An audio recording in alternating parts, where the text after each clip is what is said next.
What's up, YouTube? It's Joe Ketchbalia sitting on the couch, making some money investing in fractional real estate online, as usual. Today is Friday, so it's time for this week's installment of the 52-week challenge. This is where I share all of the fractional real estate that I bought this week and invite you to do the same. This is our, sort of a virtual accountability group.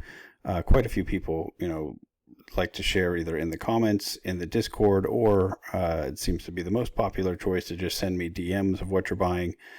Wherever you want to do it, it is just our way of making sure we don't get stuck in analysis paralysis and that we're actually pulling the trigger and buying some stuff on a regular basis. And for me, that the regular basis means at least buying one fraction of some property or loan every single week. And most weeks it turns out to be quite a few more than one. Before I forget, please like and subscribe. In the description of this video, I have links to all the places where I'm currently investing in fractional real estate online. Please feel free to use those links, but do your own due diligence on any of the offers that they're telling you about. It's up to you to make sure that you do all the steps to, if they're going to give you some bonus money to invest. And most of them at this point will. I am curious to hear how Lofty's is going for people if they've used that recently. All the others I haven't really had any problems if you actually read their terms of service and follow, to actually make the investment that they ask for. Also, in the do your own due diligence on those platforms and the properties in general, right? Just because I'm investing in there doesn't mean that you should. I'm sure we have a different risk profile, different timing, and so you want to do your own due diligence on those platforms and the properties. All right. Also, in the description of this video, there's a link to the Discord I have set up where there are a couple hundred investors. We're all just talking about several different platforms, and you're welcome to join. There's no cost. It's not a sales funnel. If you do get DM'd by somebody who looks like me trying to sell you something after you join, please report that person. It is not me. Okay, so let's jump back into it. What did I do? On Groundfloor, I bought pieces of how many? 1, 2, 3, 4, 5, 6, 7 LROs. You can tell a couple of them were not full purchases. I just let the auto investor go on this platform, and as I was getting payoffs in the last week, it was picking them up. I think this is the first week where I didn't just have enough cash sitting in the account to buy some of every single one. I may not have actually got all of them. I'm not 100% sure. So it looks like it's going to be time for me to start adding money back onto this platform, which is nice because for a long time I hadn't even been able to just reinvest what they had paid off. I'm up to 120 loans, which is nice. One of the things that I did notice, even though I only have a very small number of extended loans, it's a lot of the larger pieces that I have. So, the total amount invested that I have that's in extended status is pretty large. And that's because early on I was putting bigger chunks into each loan before I realized just how many loans I could get. And a lot of those extended ones are from that earlier period. So that it's not great to see that, but I'm not terribly worried about it yet. I still haven't had any defaults, although if you look through, and a lot of the ones that had gone to extended status have paid off. If you look through a lot of the extended ones, though, it will show that some of those are going to go to foreclosure sometime soon. Some of them they're going to refinance, some of them they're still trying to sell. But it does look like some of them there are planned foreclosures, even though they haven't technically gone into default yet, which I thought was kind of interesting. Still, though, getting very lucky as far as that goes. We'll see what happens as we go forward. When I did notice it was a much bigger chunk, though, made me a little bit nervous, right? All 104 loans and make up only the 6,400, and then the remaining 16 make up that bigger chunk. It really goes to show you why it's so important to just invest the same. If you're doing what I'm doing, which is just trying to have very wide diversification on the platform, it makes sense to have the same amount invested in every single loan. I had been, after that last payoff, I had been doing just $50 into every single one, and then more recently $100. into every single one because I was just had too much cash accumulating in there. And now I think I'll probably stick with 100 for a while until I get up to I'll add a little money into the account until I get up to like 12,000.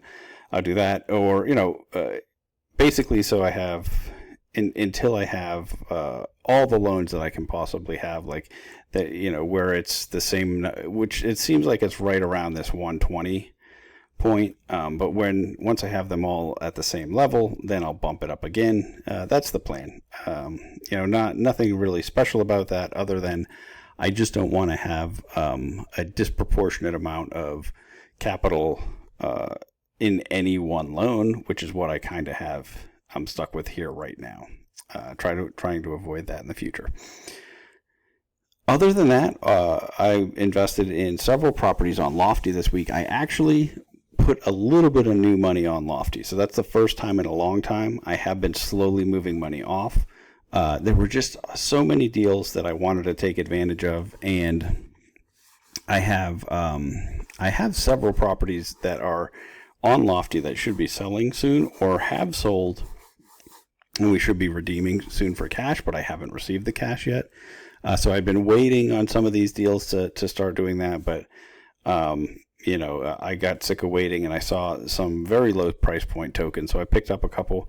The first one is this 9 Country Club Lane. If you've been watching this channel for a while, I've been buying this one relatively regularly. Whenever this starting price dips, I just think it is. I believe it's really undervalued at this price. I think the $50 might have been too expensive, but for what this property is, it's a really nice short-term rental in Briarcliff Manor, New York. Earl Ecosystems is the manager of it, but Noah, who is the co-owner who brought it to the platform, just seems to be doing an awful lot of work to make sure that this is a successful short-term rental. I just can't imagine that the token price is going to stay this low once this property starts cash flowing, if it does. And obviously there's the risk that it doesn't. But when there's that downside risk, we can always sell it. And I believe we're picking up, $40 in equity, $40 in equity for $20 when we're buying it.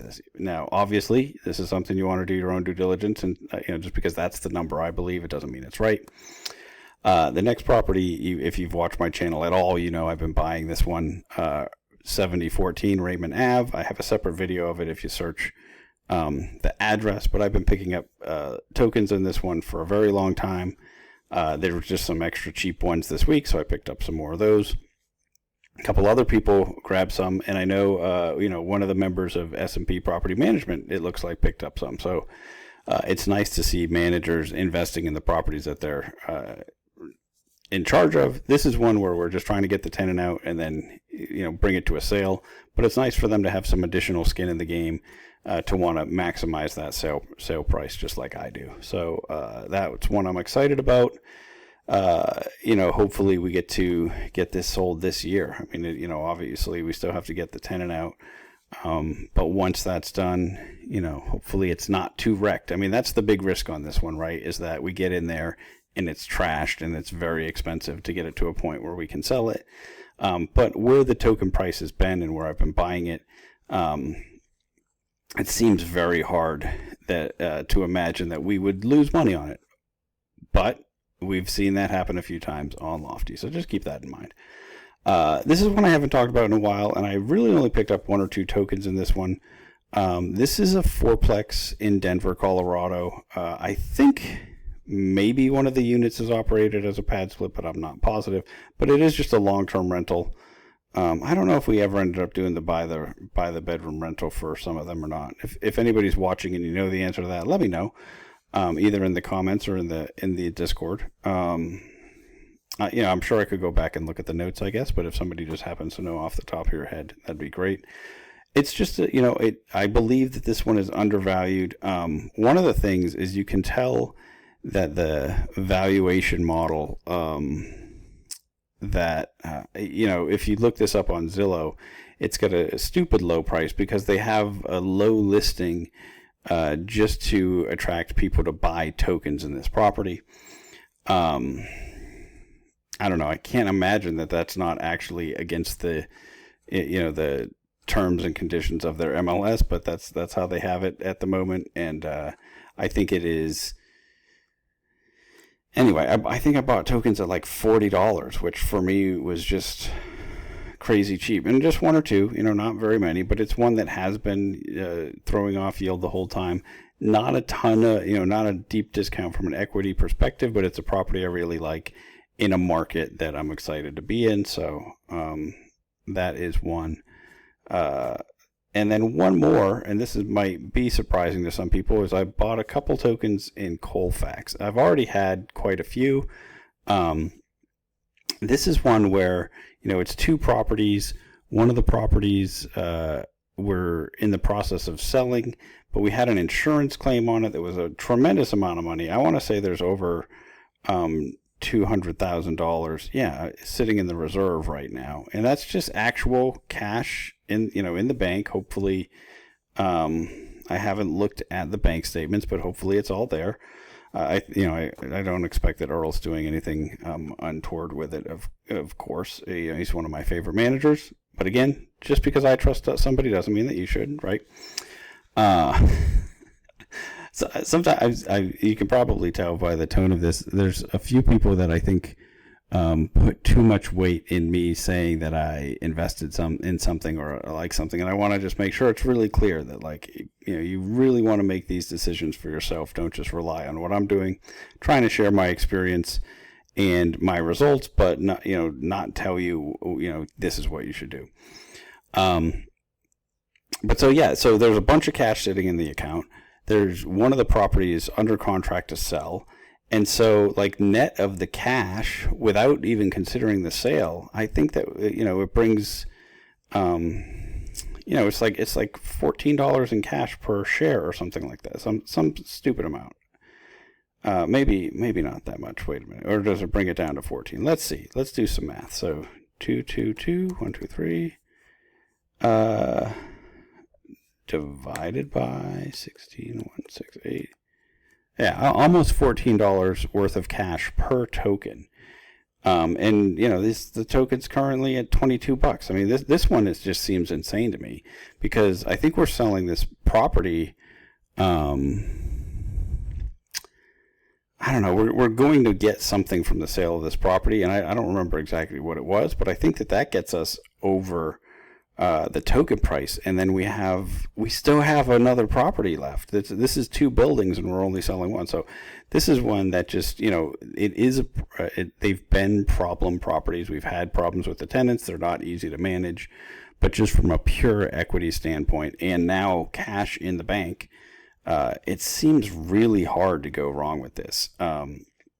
If anybody else is invested in this or knows more about this one than me, and they think I'm missing something, let me know in the comments or in the Discord, because it just feels crazy to me, this price, given the situation as I described it. And so this is one that just makes me think, am I misunderstanding something? What am I missing? Whenever deals are too good to be true, I'm always trying to figure out, am I missing something, right? And I don't know about that, because it does seem like this one should be a no-brainer at a significantly higher token price, and that's what I'm just not sure about. Now, it hasn't paid any yield for a long time. Maybe that's part of it. And maybe people just aren't paying attention to the actual situation. I don't know. Anyway, that is the last property that I bought this week. I didn't buy anything on, I don't think on any of the other platforms, not ARC7, not Arrive, not Mogul, not Collab, nothing new on realbricks. Ooh, is that true? Yeah, I think I talked about the two properties I bought on realbricks last week. Let me just double check. So I was just lying to you. I actually did buy two properties on realbricks this week. I guess for some reason I thought that they were in last week's video, but that's not true. I bought a little bit of both the Jameson and the McAllen. These were both long-term rentals in Princeton, Texas. I bought them because of the bonus shares that you're getting when you invest this month in realbricks in these two properties. I believe the minimum that you had to invest was $500 or $1,000 total. I did $500 in each. I think you can split it up however you want. I did videos about these properties, actually a couple in the realbricks playlist. But yeah, it's just a market I want to be in. They seem to have okay yields if you believe that they're going to hold up, and that's my real question. But once I got the discount, once I got the bonus share, for investing in these, that's what to me makes this, really worthwhile. Now, I think, unless I'm forgetting something else, that's really everything that I bought this week. So until next time, I'm just going to keep making mistakes so that you don't have to.